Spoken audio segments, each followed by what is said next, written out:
Bom, um decreto do governo italiano no dia 28 de março corta a cidadania em poucos minutos, né, dizendo que todos aqueles que nascem cidadãos italianos por sangue tinham então perdido a sua cidadania. Ou seja, ninguém mais pode fazer o processo de reconhecimento da cidadania senão filhos e netos de pessoas nascidas na Itália. Isso acaba aí com a grande alegria de todos nós que somos os italianos nascidos no Brasil de terceira, de quarta geração, e que é a grande maioria, né? Os mais de 30 milhões de brasileiros já estão, então, nessa fase, a grande maioria de terceira e quarta geração. Então, isso muda bastante agora. Nesses dias já está indo para plenário no parlamento italiano a votação para regulamentação disso e ratificação também pelo parlamento. Então, a partir de terceira e quarta geração, provavelmente vão inserir também algumas regras, requisitos para quem queira realmente se transformar, né, voltar a ser um cidadão italiano. Então, vai ter aí alguns requisitos, talvez de ter que vir morar um tempo na Itália, talvez de uma prova da língua, talvez de alguns valores culturais. Vamos ver como é que isso vai ficar. Deputada, estava vendo uma declaração de um deputado italiano que até seria eleito pelos votos dos ítalos descendentes, o Andrea Giuseppe, que ele disse o seguinte: todos os anos são criados cerca de 90 mil novos italianos.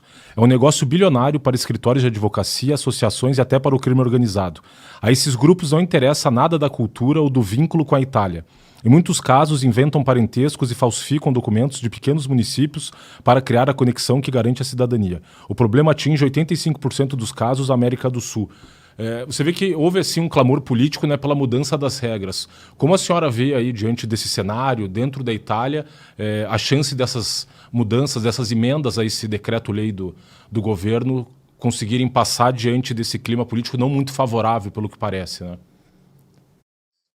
André Giuseppe, ele é um deputado eleito nos Estados Unidos, né, também eleito no exterior. Eles têm realmente um pouco desse preconceito, sobretudo dos italianos da América do Sul, que é essa grandíssima massa, né? No Brasil, mais de 30 milhões, na Argentina, quase 20, e assim por diante. Então, realmente somos muitos, mas somos tantos que acolhemos também, né, os nossos avós e bisavós no passado. Então, isso é muito relativo. Existiram, sim, infelizmente, muito problema com documentação falsificada, muito problema com assessorias que tratavam de qualquer forma esse tema da cidadania italiana, abrindo lojas, fazendo como se fosse realmente um produto a ser vendido a preço de banana. Então a gente precisa cuidar disso.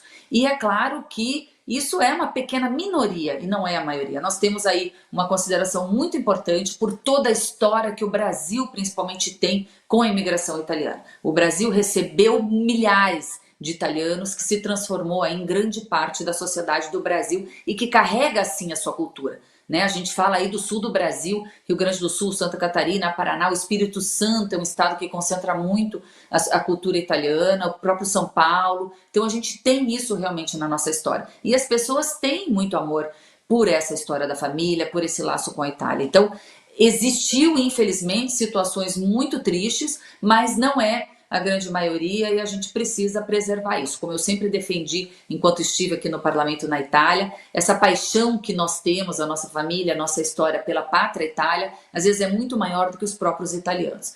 Então é isso que a gente tenta buscar, é um mínimo de valorização ainda, nós que somos a comunidade dos italianos no exterior.